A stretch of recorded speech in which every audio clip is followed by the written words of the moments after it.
Iran युद्ध की आंच, पाकिस्तान में विद्रोह और सत्ता की चुनौती। क्या पाकिस्तान गृह युद्ध की दहलीज पर खड़ा है?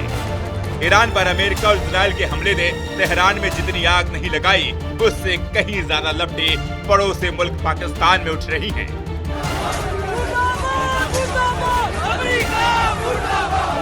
कराची से लेकर गिलगिट बाल्टिस्तान तक अवाम सड़कों पर है।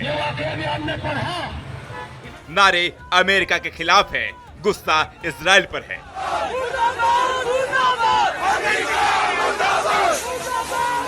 लेकिन असली निशाना अपनी ही सरकार और सेना है। जब अवाम ने गदर मचाया तो गोलियां चली और लाशें बिछ गईं।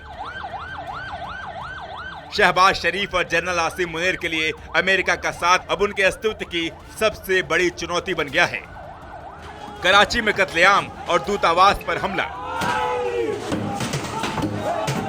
सबसे खौफनाक मंजर पाकिस्तान की आर्थिक राजधानी कराची में दिखा।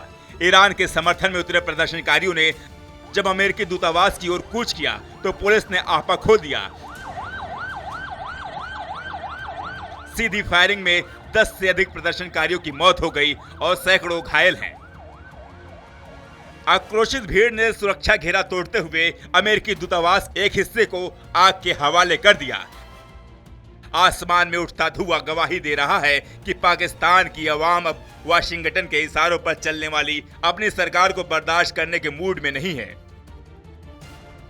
गिलगिट बाल्टिस्तान से इस्लामाबाद तक विद्रोह। ये आग सिर्फ कराची तक सीमित नहीं है। सामरिक रूप से संवेदनशील गिलगिट बाल्टिस्तान में भी हजारों लोग सड़कों पर उतर आए हैं।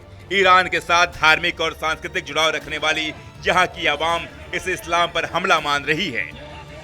इस्लामाबाद के रेड जोन में भारी तनाव है। अवाम का साफ कहना है कि ईरान पर हमले के लिए पाकिस्तानी हवाई क्षेत्र का इस्तेमाल कर शहबाज सरकार ने देश की संप्रभुता को बेच दिया है। आसिम मुनीर और शहबाज की मजबूरी। प्रधानमंत्री शहबाज शरीफ और सेना प्रमुख जनरल आसिम मुनीर के लिए यह सांप छछूंदर वाली स्थिति है। एक तरफ IMF का कर्ज है और अमेरिकी सैन्य मदद की मजबूरी है, तो दूसरी तरफ अपने मुल्क की बेकाबू अवाम। अमेरिका का साथ देना मुनीर और शरीफ को बहुत महंगा पड़ा है। अवाम उन्हें अमेरिकी पिट्ठू करार दे रही है। सेना के भीतर भी निचले स्तर के अधिकारियों में इस फैसले को लेकर असंतोष की खबरें हैं। क्या मुनीर अपनी फौज को अपनी ही जनता पर गोली चलाने का आदेश देते रहेंगे या फिर सत्ता बचाने के लिए अमेरिका से किनारा करेंगे? आगे का रास्ता क्या तख्ता पलट होगा? अब सवाल है कि आगे क्या?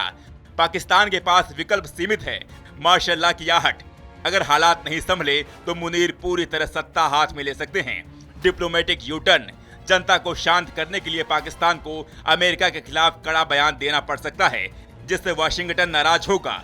आर्थिक पतन। इस आंतरिक अस्थिरता के बीच निवेशक भाग रहे हैं और रुपया रसातल में जा रहा है।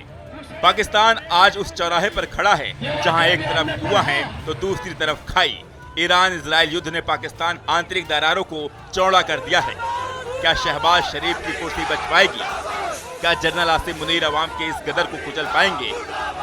जवाब आने वाले कुछ घंटे तय करेंगे।